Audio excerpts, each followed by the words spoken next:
It probably won't surprise many of you to learn that I'm bitchy guy in the line.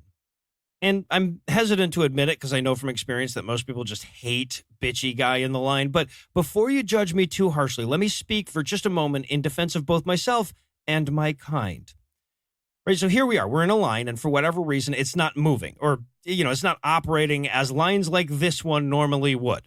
Somebody's sucking away all the cashier's time. The people in charge of the line set it up wrong or something. Something like that. Reasonable expectations for line movement have not been met, and reasonable apologies and explanations for the abnormal stagnancy have not been offered. So I'm there with, several dozen people in earshot, and we're all stuck in the same unjust position. So, with only the most benevolent of intentions, I take it upon myself to voice the group's collective frustration. Now, in my own head, I'm doing all these people a favor. I mean, they might not realize it, but I'm a professional bitcher, and I'm doing this shit pro bono, and I'm not just griping, right? I'm not just standing there going, man, I wish this fucking line would move. I'm giving them a diatribe. I'm giving them a thorough examination of the errors in line construction, the incompetence of service, or the arrogance of that one customer monopolizing the cashier, replete with creatively inserted expletives. It's not a sculpture. It's not a symphony, but damn it, it's my art. But as is the case with so many fine artistic achievements, it largely goes unappreciated. In fact, more often than not, it's reviled. Because as I've only slowly come to learn, the people who are stuck in the line with me don't want to be reminded how much it sucks. They don't want to dwell on the flawed concepts and execution that have led to such a lethargic queue. They want to distract themselves with conversations or Facebook and take their minds off the fact that this stupid fucking line hasn't moved at all in 9 minutes. But having a person nearby remarking to his wife about the rectal depth this service representative's head must have achieved by now is acting in contradiction to that goal. Now, I guess most people probably realize as children that nobody wants to hear them bitch about stuff, but through the bizarre set of incentives that this job has created, it took me a long time to put all of that stuff together. Normally, they just kind of ignore me and go about their distractions, and although I took that as a sign of approval for years, it eventually occurred to me that the only real recourse I'd left for them was to stand in a line bitching about a guy standing in a line bitching, right? They couldn't stop me without becoming me.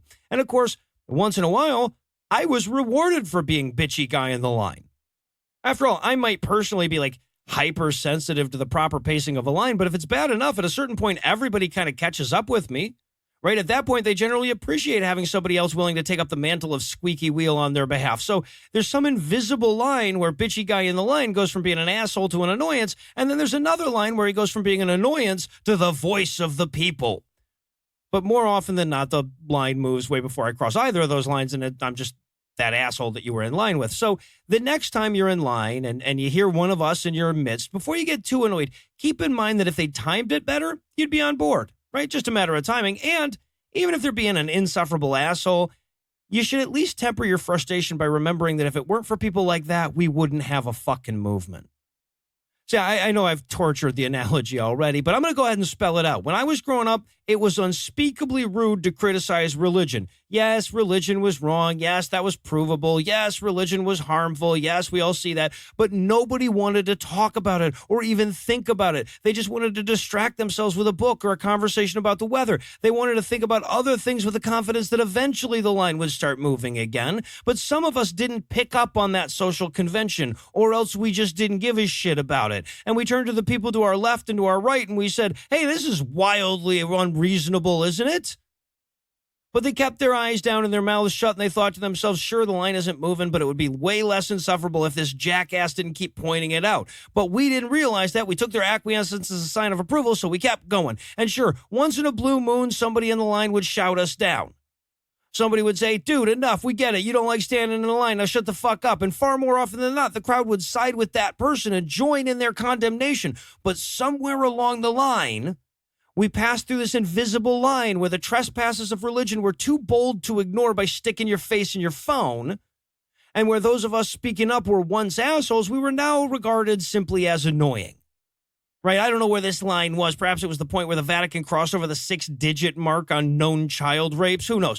All I know is that at some point, the reaction changed. People didn't approve of my bitching, but they sure as hell stopped siding with the guy who tried to shout me down. And then we crossed another line, and that one wasn't invisible. In fact, I can tell you when it happened to the minute. It was 9:59 a.m. Eastern Time on September 11th of 2001. right? And the things that me and my ilk were standing in line saying hadn't changed. We were saying the same shit. But I guess when you're listening to our words through the thunderous sound of a collapsing skyscraper, maybe they sound different. It's a matter of acoustics. And suddenly we stopped being annoying and we became the voice of the people. There was nothing new about new atheism except the fact that people started fucking listening. Books about religion being wrong and dangerous had been written before and sent out into the world by major publishers. Hell, they'd been doing that since at least the 18th century. What changed was that the other people in the line started buying those books. The people started to look up from their phones and their books and their polite conversations and realized the bitchy asshole behind them had been right all along. The line was never going to fucking move unless somebody made enough noise to get the attention of the supervisor. So yeah, I'm an asshole. I've admitted as much. I'll always be an asshole, but sometimes the world needs assholes. So maybe next time you come across the squeaky wheel, before you dismiss them with a nasty look, you start by thanking them for the abundance of grease.